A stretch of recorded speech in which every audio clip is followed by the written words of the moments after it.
Então, meus amigos, vamos aí dando continuidade aos nossos modos aí de provas. A gente está vendo a parte de princípios. Daqui a pouco nós vamos adentrar na parte do ônus da prova. E aí fazer o preparatório, vamos falar também da questão das provas ilícitas. Aí sim vamos entrar em cada uma das modalidades probatórias e aí percorrendo todas elas aí de forma específica, ok? Então vamos lá, ó. Primeira coisa, mais um princípio. Princípio da liberdade probatória. O que a gente já sabe sobre isso? Essa liberdade probatória decorre de um sistema de apreciação das provas, que a gente já sabe que é o sistema do livre convencimento, o livre convencimento motivado. Então o juiz ele tem essa liberdade probatória. Ele pode, inclusive, produzir prova de ofício. Ele pode se valer de provas que não estão no processo penal, ou seja, o juiz ele tem uma ampla liberdade probatória, bem como as partes. Essa liberdade probatória não é tão ampla, porque daqui a pouco nós vamos ver que as provas proibidas são inadmissíveis. As provas proibidas também, em alguns casos, vão ser admitidas. Então, olha ali a proporcionalidade sempre aí vigorando no sistema do processo penal. Então, a regra, com base no sistema do livre convencimento, é a liberdade probatória. Vamos falar um pouquinho dele. Olha lá. Ó. Tem uma ampla ampla liberdade, né, aqui. Ampla liberdade probatória quanto ao momento, quanto ao tema e quanto aos meios, ok? Pode, olha lá, ó, as provas, a parte se lança a mão de provas nominadas, que a gente já sabe que são as previstas no CPP, ou inominadas. Ou seja, o rol de provas do CPP, elas é um rol exemplificativo, não é taxativo. Claro que essas provas inominadas, também chamadas de provas atípicas, ó, elas têm que ser legais, observar, além da lei, a ética moral, em observância à vedação da inadmissibilidade da prova ilícita. Vamos falar dela daqui a pouco, com base no artigo 5º, inciso 56 da Constituição. Vamos desdobrar isso daqui a pouquinho. São inadmissíveis no processo as provas obtidas por meios ilícitos, ok? Sempre vai ter o confronto entre a manutenção da liberdade e o jus puniendi, até o que? A regra no processo penal é o cara ficar preso ou ficar solto durante o processo penal. A regra no processo penal é a liberdade durante o processo. Tanto que para a pessoa ficar presa, pode vir até ali em mim aqui, tem que ser caso de prisão preventiva, que é medida excepcional. Então, medida excepcional, o juiz tem que fundamentar, porque a regra é você só ser preso ao final, com trânsito em julgado. Para ser prisão antes, tem que ser caso extremamente fundamentado na lei e são medidas excepcionais, beleza? Olha lá, ó. E salvo os casos expressos em lei, as partes poderão apresentar documentos, ó, em qualquer fase do processo. Claro, qualquer fase, né? Mas, por exemplo, antes da conclusão do juiz, se concluir para o juiz e o juiz fosse manifestar, ele tem que abrir vista primeiro para a parte o quê? Para a parte contrária, para ela se manifestar sobre isso, para permitir assim o contraditório. Beleza? Vamos botar algumas questõezinhas aí. Olha essa. No que respeita aos princípios da presunção de inocência e da não autoincriminação, é correto afirmar que, segundo a atual jurisprudência do Supremo Tribunal Federal, a sentença condenatória tem eficácia tão logo confirmada em segundo grau de jurisdição, não importando em violação ao princípio da presunção de inocência. Perfeita essa questãozinha, é o entendimento atual do Supremo, que eles estão para analisar aí, porque foi bem apertada essa decisão, parece que foi 6-5, mas qual que é a lógica aí? No STJ já vinha com esse entendimento já antes, porque olha só, quando o juiz tem que condenar alguém, beleza, condenou. Você pode apelar, você vai apelar para o Tribunal de Justiça ou para o TRF, a depender se é crime federal ou crime de competência da Justiça Estadual. Beleza, a apelação é um recurso que tem efeito suspensivo. Ou seja, enquanto o tribunal não analisar a sua apelação, aquele comando que tem na sentença, ele não pode ser executado, porque o recurso tem efeito suspensivo. Beleza.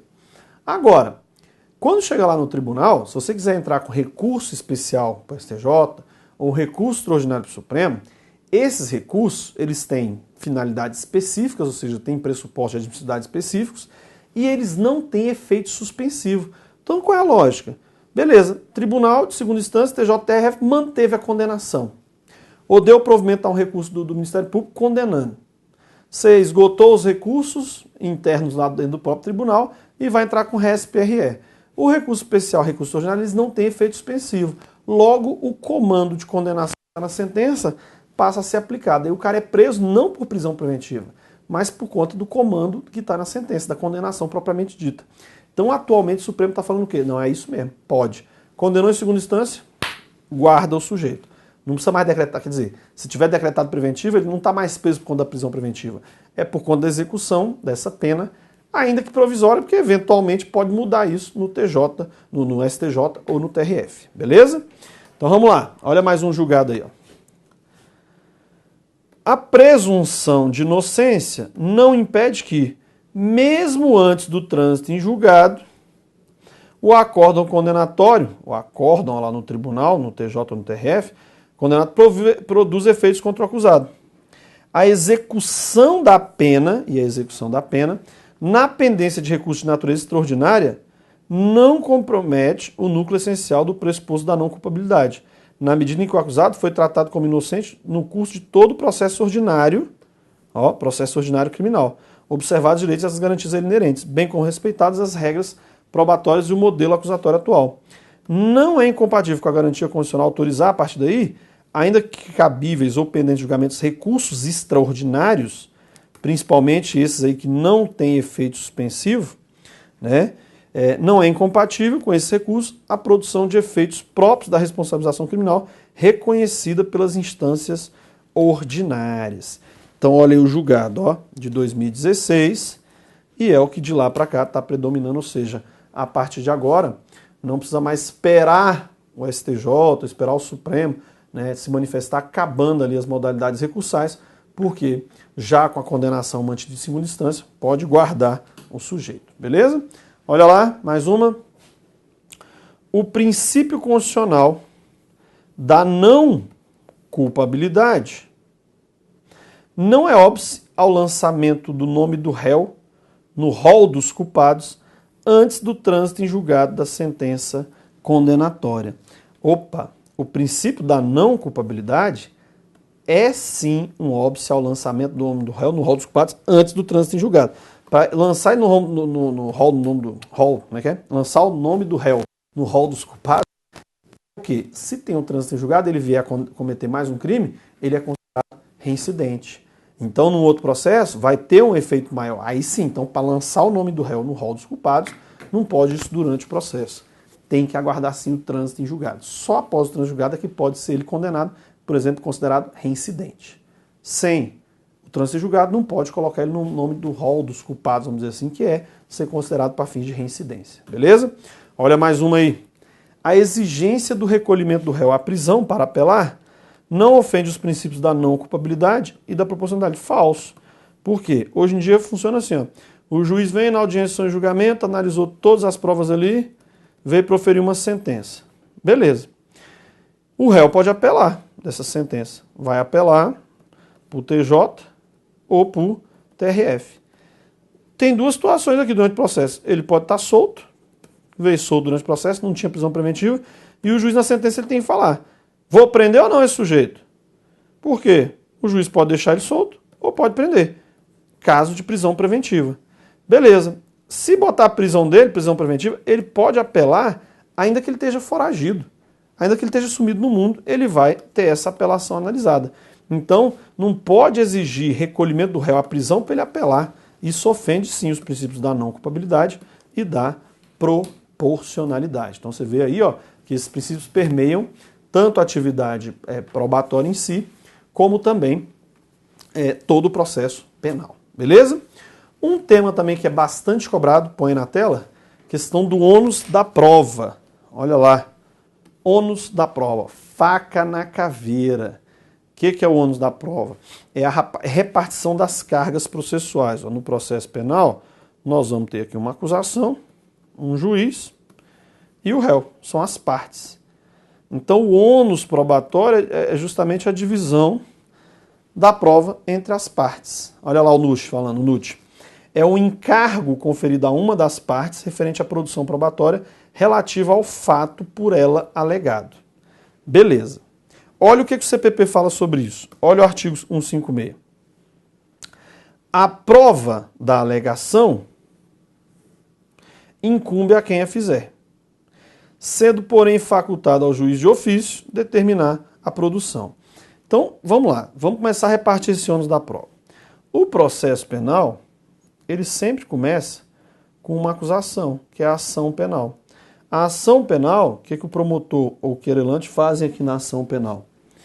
Eles vão pegar aqui o sujeito e dizer que ele praticou isso. Então, o que é isso? Materialidade. Materialidade. O que é isso aqui? Autoria. Então, o ônus de provar materialidade e autoria é sempre de quem está acusando. Porque o processo começa com a acusação. Então, a prova da alegação incumbe a quem fizer. Agora, chega o réu lá na resposta e fala assim, sou inocente. Quem é que tem que provar isso? Ele tem que provar que ele é inocente? Não, porque alguém já tem que mostrar que ele é o quê? Culpado. Só que se ele vier na resposta e alegar assim, não, eu matei, mas matei bem. O que eu matei bem? Legítima defesa. Aí ele tem que comprovar excludente, porque ele está alegando. Tá vendo? Então, é a mesma coisa, incumbe a quem alegar. Vamos tratar sobre isso. Então, ônus da prova, pode ser o perfeito e menos perfeito, objetivo e subjetivo, ônus da prova da acusação, também pode ser da defesa, ônus da prova às vezes vai ser exclusivo da acusação, no caso da materialidade e autoria, e o juiz pode fazer a produção probatória. Então vamos desdobrar sobre todos esses pontos aí. Olha o primeiro, ônus da prova perfeito, o que a doutrina fala? O ônus da prova perfeito, absoluto, ele vai fazer o quê? Ele ocorrendo vai trazer um prejuízo, uma privação de vantagem, vai ocorrer se a parte não se desincumbir daquele ônus probatório. Então, não se desincumbiu daquele ônus, vai ter consequência para a parte. Isso no processo penal não tem tanta aplicação, por quê? Porque nós vimos que, vamos botar um exemplo, se o réu lá na hora da audiência ele não quer ser interrogado. Por exemplo, lei de drogas, é muito comum isso. Lei de drogas, ela diz que o réu primeiro a ser ouvido. Mas isso é ruim para o réu, porque é melhor ser ouvido os policiais e tal, depois ele vem dar o depoimento. Então, às vezes, a defesa fala assim, excelência, ele pode ser ouvido ao final da audiência? Não, doutor, a lei manda ser ouvido primeiro. Então, vai lá. Excelência, quer resolver o direito de permanecer calado. Ah, tá bom, doutor. Aí vai, ouve os policiais. Excelência, o réu que tendo visto foi alegado, ele quer ser ouvido sobre os fatos alegados aqui. Se o juiz negar, vai ser grande a chance dele estar dando causa a uma nulidade de processo por não permitir o contraditório. Custa ouvir o réu? Então, ele não vai deixar de ouvir esse réu, porque é uma bandeja para a defesa anular depois desse processo. E o menos perfeito relativo, esse ônus de prova, ocorrência de prejuízos, depende de apreciação judicial, ou seja, um ônus provar, vai ficar a critério do juiz analisar se teve ou não algum prejuízo naquela atuação probatória, beleza? Já o ônus de prova, põe aí o objetivo e o subjetivo, o que a doutrina fala? O ônus de prova objetivo do juiz, é a regra de julgamento prevista pelo legislador para situações em que o julgador permaneça em dúvida insuperável acerca do fato, por ausência ou insuficiência de prova, no momento decisório, em vista da vedação do non líquido. O que está acontecendo aqui?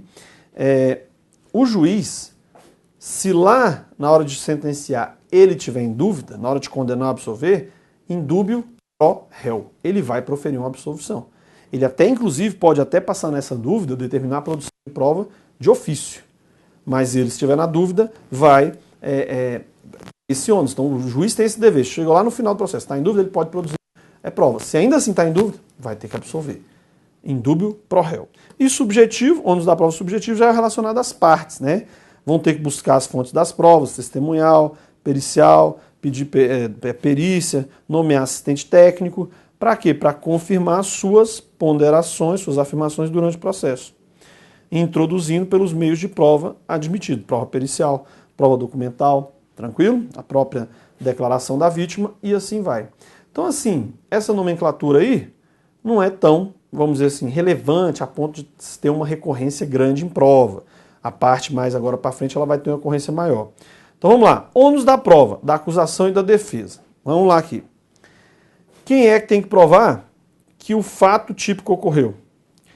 A acusação, porque é ela que começa com isso. É ela que está falando que o sujeito praticou aquilo. Então, que ocorreu um fato típico, ou seja, um crime, ela é que tem que provar. Quem é que tem que provar a autoria e participação de alguém naquele fato típico? Também a acusação. Porque a acusação começa dizendo, excelência, esse sujeito aqui, no dia tal, praticou isso, aplica a pena nele do artigo tal, porque isso aí não pode, isso aí é o crime. Então, quem tem que provar a existência do fato, está aqui descrito, que se amolda o artigo tal, e sobre a autoria, quem é o sujeito, né, é a acusação. E também a relação de causalidade entre a conduta do réu e os fatos. Beleza. O elemento subjetivo também tem que demonstrar o quê? Se o réu teve o dolo, ou se ele assumiu o risco de produzir o resultado, ou se teve culpa, porque isso também vai ter a ver com qual crime que o promotor está imputando. Então, se ele, no acidente de trânsito, está acusando o sujeito de homicídio doloso, vai ter que buscar prova nesse sentido. Um vídeo que o sujeito desenvolveu 200 por hora numa avenida cheia de pessoas, né? Ou esse dia eu estava tramitando um videozinho, rapaz, os caras estão fazendo agora um negócio com um tal de caminhão que chama quebra-asa. Caminhão carregado, aquela cegonha de carro, e até caminhão de carro, os caras começam a rabiar o caminhão, a traseira da cação vai cantando pneu assim, ó, os caras fazendo. Aí daqui a pouquinho o caminhão tomba. Olha os naipes dos caras, velho. Também como é que, né? Pô, o cara faz um negócio desse. Aí vai estar fazendo isso. Se vai causar um acidente e mata alguém, vai falar que é culpa? Não dá. O cara que faz um negócio desse num caminhão, não sei quantas toneladas, ficar, no mínimo, está indiferente ao resultado morte. Aí não dá. Aí não dá. Então, tudo bem que tem uma reticência grande dos tribunais reconhecer que acidente de trânsito é crime doloso, mas tem caso que não dá. Esse caso mesmo aí, o cara brincando com um caminhão de toneladas, pode vir a matar gente, estrada movimentada, o cara lá brincando. Então, no mínimo, é indiferente com o resultado morte. Aí já pode ser um dolo, mas tudo é discutível lá no âmbito e é a acusação que vai ter que estar demonstrando, ok? Agora, as excludentes de licitude, ó, excludente de licitude, se forem alegadas pela defesa, ela vai ter que demonstrar. Mesma coisa excludente de culpabilidade, defesa. Presença de causa extintiva da punibilidade. Essas aqui, não dá para falar que é da defesa, porque isso aqui é ordem pública. Então, se já está extinta a punibilidade, o promotor ele mesmo não tem interesse em seguir o processo, ou o próprio juiz, se já está extinta a punibilidade, é ordem pública. Existência de álibi, aí é a defesa. Então, aqui a gente viu algumas hipóteses em que vai o ônus da prova ser repartido aqui entre, ó, vamos botar aqui a acusação, é o mesmo, acho que mudou aqui, ó. Ônus da prova da acusação e da defesa, tinha que estar o mesmo aqui, ó, né? Repartido entre os dois, acusação e defesa, ok? Aí vai dependendo, você vê que de cada modalidade, esse ônus probatório ele vai ser repartido. E esse ônus não só é dividido entre as partes. Por quê? Porque do nosso sistema de livre convencimento ou livre convencimento motivado, o juiz ele pode, por si só, produzir prova de ofício. Vamos falar um pouquinho dessa produção probatória dele, olha lá, ó. Essa produção probatória do juiz, primeiro, decorre do nosso bom e velho, já conhecido, sistema do livre convencimento. Sistema do livre convencimento. O livre convencimento motivado é a possibilidade do juiz produzir prova de ofício. Quando para isso? Ó, que não é a regra, porque em regra ele está aqui, ele é imparcial. Quem tem que produzir prova e ter o ônus probatório de cada é acusação e defesa. Cada um tem o seu ônus. Não pode o juiz ficar se metendo nessa balança aqui. Então, essa produção probatória pelo juiz, tu já bota aqui, ó, é caráter excepcional. Não é a regra. O juiz vai produzir essas provas aí em caráter excepcional. Quando forem urgentes ou relevantes, né, sob pena de se perderem, observadas lá o juiz a adequação, necessidade e proporcionalidade da medida, pode fazer isso até antes de se iniciar a ação penal, na fase preliminar, tendo ou não inquérito, e também durante a instrução ou antes de proferir sentença, se houver dúvidas sobre ponto relevante. Como é o juiz que vai condenar ou absolver, se tiver dúvida sobre ponto relevante, ele vai produzir prova de ofício. Isso é possível com base no sistema do livre convencimento, ou livre convencimento motivado. Beleza? Olha lá, vamos ver, ó, aquele artigo 5.6 que a gente tinha começado a ler. A prova da alegação incumbe a quem fizer, beleza?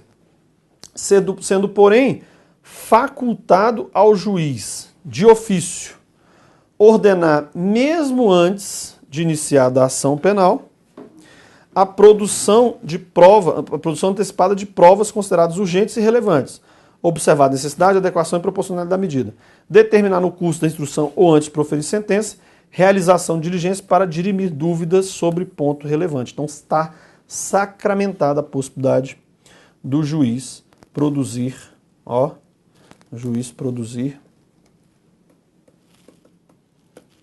provas de ofício.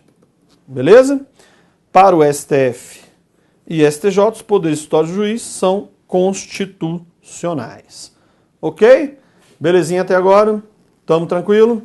Então vamos avançando. Vamos lá para algumas questões. Vou colocar a questãozinha na tela aí, ó. De acordo com o CPP, a prova da alegação incumbe a quem fizer. Ok. Beleza. Sendo, porém, facultado ao juiz ordenar de ofício, e desde que iniciada a ação penal, não. Mesmo antes de iniciada a ação penal, ele pode determinar a produção antecipada de provas urgentes e relevantes, observando a necessidade, adequação e proporcionalidade da medida. Então pode ser essa prova produzida, por exemplo, na fase do inquérito policial, ou pode ser durante o processo, não vai importar. Então você vê aqui, ó, prova de Ministério Público, cobrando aí letra do artiguinho 56 do CPP. Muito importante, então, a leitura desses artigos e você realizar a colocação das frases das questões abaixo desses artigos aí que você vai vendo como a banca, como é que é a linguagem dela, como ela vai cobrando. Põe mais um aí pra gente, vamos lá. O juiz formará sua convicção pela livre apreciação da prova produzida em contraditório judicial. Beleza, aqui é o livre convencimento. Livre convencimento. Beleza. Sendo-lhe vedado utilizar os elementos informativos colhidos na investigação para fundamentar a sua decisão.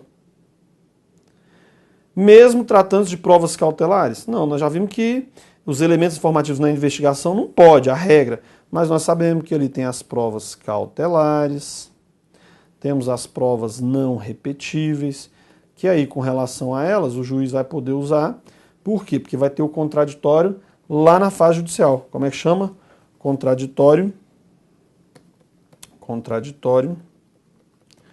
diferido. Contraditório diferido. Beleza? Ok? Mais uma. VUNESP, delegado agora. Determina o artigo 156 do CPP que a prova da alegação incumbe a quem fizer. Beleza, nós vamos matutando isso na nossa cabeça. Você vê que a gente vai vendo, loguinho você já está meio que decorando isso. Na hora da prova tu já está, é isso mesmo. Tal norma é relativizada, pois o juiz pode ordenar, mesmo antes de iniciada a ação penal, a produção antecipada de provas urgentes e relevantes. Ok, tá lá.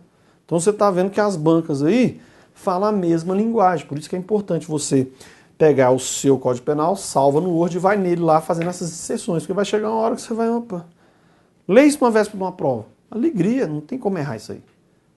Claro que se você não organiza informação, é muita informação, porque não só tem essa matéria, tem penal, tem civil, tem muita matéria aí. Mas você organizando, você consegue vencer a banca, quebrando a banca, esse é o nome. Olha lá mais uma, põe lá.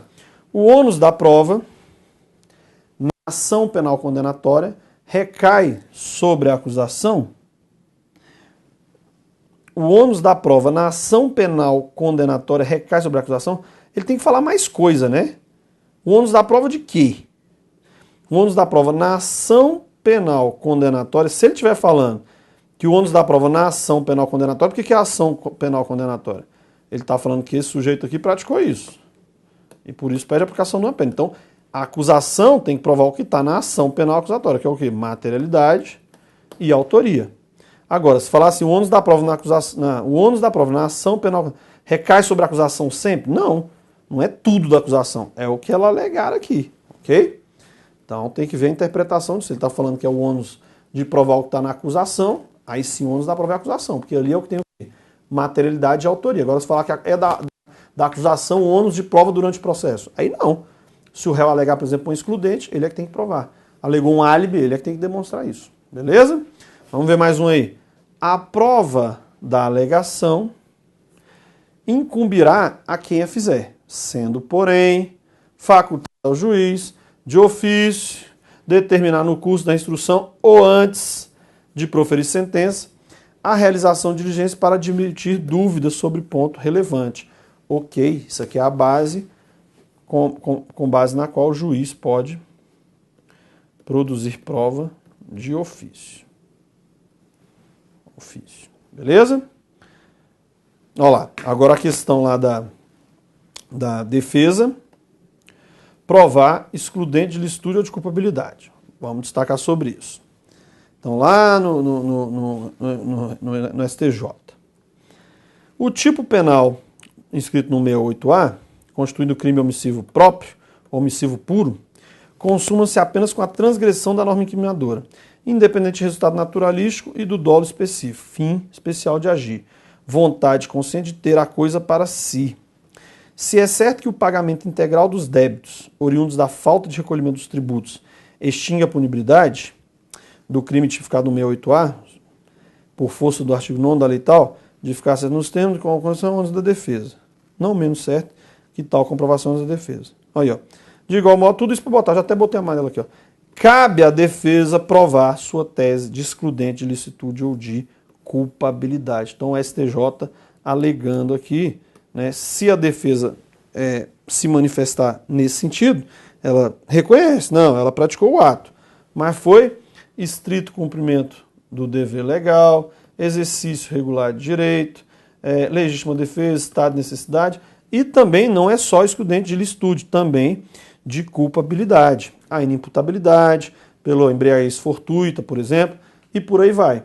Então, ó, vamos botar aqui, ó, cabe à defesa provar sua tese de excludente de licitude ou de culpabilidade. Tá vendo como é que não é tudo da acusação, o ônus da prova?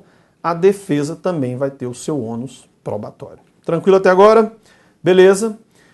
Então vamos iniciar agora uma parte bem importante aí do processo penal e vai ser a última dessas partes principiológicas, porque aí depois dela a gente já vai começar a tratar das provas propriamente dita, prova pericial, a vítima, testemunha, cariação, reconhecimento, prova documental, busca e apreensão. Vamos falar sobre todas essas medidas. Mas por hora, ainda, pode colocar aí, ó, vamos analisar a questão da ilicitude das provas. Vamos falar de provas ilícitas, provas ilegítimas, provas ilícitas por derivação, limitações à prova ilícita por derivação. Aqui nós vamos falar da fonte independente e da descoberta inevitável, inevitable discovery, e o que acontece quando a prova é ilícita, que é o seu desentranhamento e não nulidade do processo. Essa prova ilícita vai ser desentranhada. Então esse é o ponto que nós vamos ver agora, né? A questão da ilicitude das provas. Primeira coisa, ilicitude das provas tem status o quê? Constitucional. O que a Constituição fala? Pode vir a telinha aqui? São inadmissíveis as provas obtidas por meios ilícitos. A própria Constituição fala isso. Está lá no rol dos direitos e garantias fundamentais. Tem uma questão que é a conceituação do que é prova ilícita. Tem um conceito que a doutrina adota e o conceito que o legislador adota, agora com a reforma ele mudou um pouco. Quer dizer, ele tentou incorporar um conceito. Vamos lá. Para a doutrina, a prova, vamos botar ela aqui, ó, ilegal, pode ser de dois tipos, ilícita e ilegítima. A ilícita é quando ela viola o direito material, domicílio, integridade física, intimidade, correspondência, né, aqueles direitos garantidos na Constituição. E a prova ilegítima, ela já viola as regras de natureza processual. Então, a ordem de oitiva de testemunha, o não contraditório com relação a um documento juntado, aí a prova ilegítima. Só que aí veio o CPP, com a reforma, e trouxe um conceito de prova ilícita. Para ele, prova ilícita é a que viola a Constituição e as leis. Então, mas se viola a Constituição e as leis, é a mesma coisa que a doutrina fala de prova ilegal. Então vamos tratar sobre esses temas aí, que o legislador ele ele quis se atravessar em alguns temas e trouxe essa conceituação, mas nós vamos colocar toda essa dinâmica aí para você estar compreendendo, tá entendendo aí direitinho, que é um assunto bem interessante. Mas vamos tomar um café, uma aguinha, dar uma respirada, a gente já volta aí para abordar provas e listas. Até já.